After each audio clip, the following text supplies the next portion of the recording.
Hi, I wanted to relay something to you that I shared yesterday with my social work advocacy class at Columbia, which is the relationship between ecocide and genocide and how they are inextricably linked within a larger polycrisis.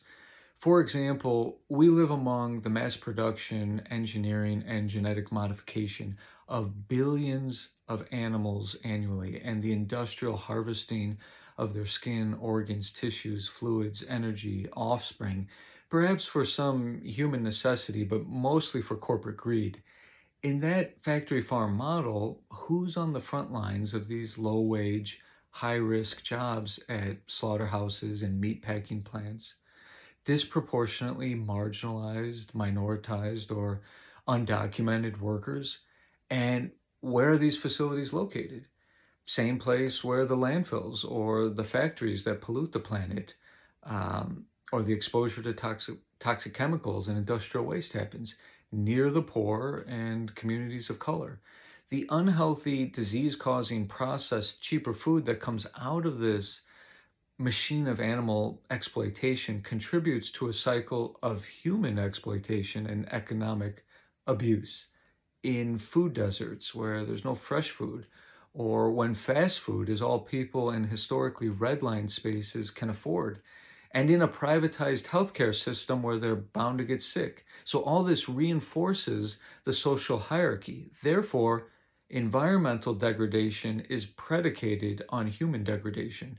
I read at a Texas rest stop last month that in 1850, there were an estimated 60 million American bison, and only about six remaining in 1889 before a few conservationists jumped in to narrowly prevent their extinction. So, whose fault was that?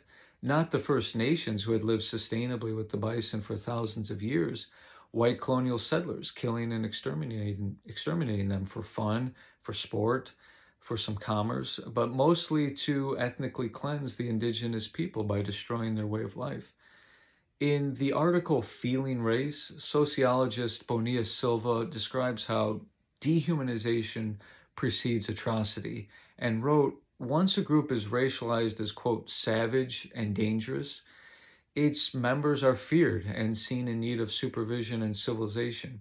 Well, in the 21st century, when this is propagandized in comprehensive worldwide media campaigns, then all manner of industrial scale violence is on the table, and trillions of taxpayer dollars, pounds, and euros are transferred from us through the military industrial complex to, quote, civilize that region, instead of helping people live quality lives here. So that rings true as the pretext of the most egregious institutions of oppression and militarism in history, up to and including the genocide in Gaza, the mass slaughter, mostly children and women, and displacement of the entire population of Palestinians, where the officials carrying it out there, their political sponsors here, and the condoning people anywhere all rationalize it with Bonilla Silva's highlighted rhetoric.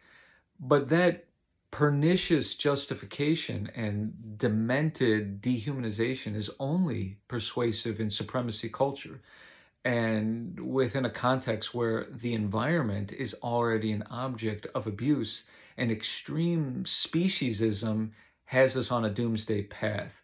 And that is the connection in a nutshell, and why environmental justice is social justice.